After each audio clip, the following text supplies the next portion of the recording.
naman makafocus ang team ni Billy sa kanilang meeting dahil hindi sila makapaniwala na ito si Abby ay si Bea. Tapos posible pa na pareho sila ni Kaloy na kriminal at yung taong nasa likod ng pagmanipula kay Kaloy ay si Abby pala o si Bea. At humingi sila ng sorry kay Val na pinaghinalaan nila ito. Sinabihan ni Billy ang kanyang team, ang hindi nila alam dito yung motibo ni Bea. Hindi lang ito tungkol sa hindi niya pagtanggap ng aplikasyon kay Bea. May mas malalim na dahilan.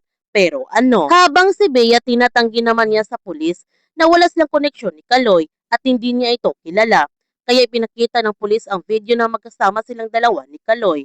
Nagkukunwari pa nito si Bea na nagulat siya sa totoong pangalan ni Kaloy at sinabihan niya ang pulis na nakipag-video kay lamang siya kay Kaloy. Hindi niya alam na krimen na ba ang gano'n na makipag-dowit.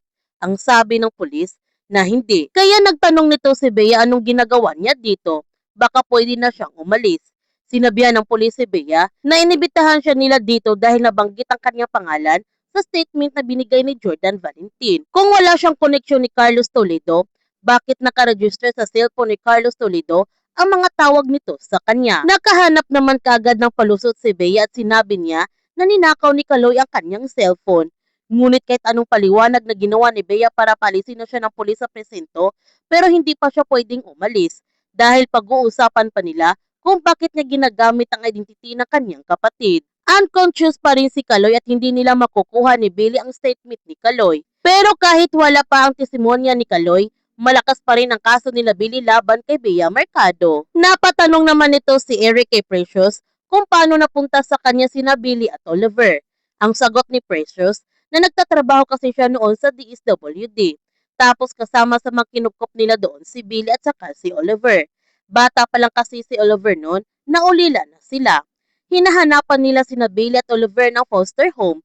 Pero dahil sa age gap ng magkapatid, may posibilidad na paghiwalayin ito. At ayaw ni Billy yon. Bata pa lang si Billy, fighter na ito at hindi to papayag na paghiwalayin sila ni Oliver. Ilang beses na ito tumakas na bit-bit-bit-bit si Oliver kung saan-saan nga ito tumitira.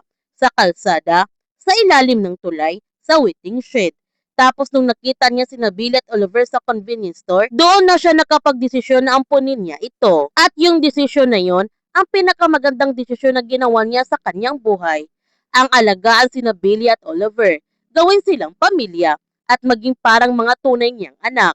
Dahil sa mga naikwento ni Precious sa mga karanasan nila Billy at Oliver, nakakaramdam nga ng konsensya si Eric nung iniwan niya ito. Hindi na nga makakaalis na presento si Bea dahil sa kaso na isinampa sa kanya ni Billy sa pagpiki sa kanyang aplikasyon at paggamit sa identity ng kanyang kapatid. Tuluyan ngang makukulong si Bea nito dahil sa pagnakaw nito sa idea niya kay Billy sa love list at higit sa lahat sa kanyang konektado kay Kaloy. Ngunit nakalaya naman si Bea sa kulungan ng dahil sa tulong ni Camille.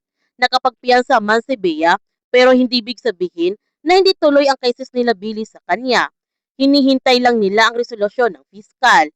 Kapag napasa na ito sa korte at may nakitang probable cause, pwede na mag-release ang korte ng warrant of arrest at viable lang ang kanilang isinampa kay Bea.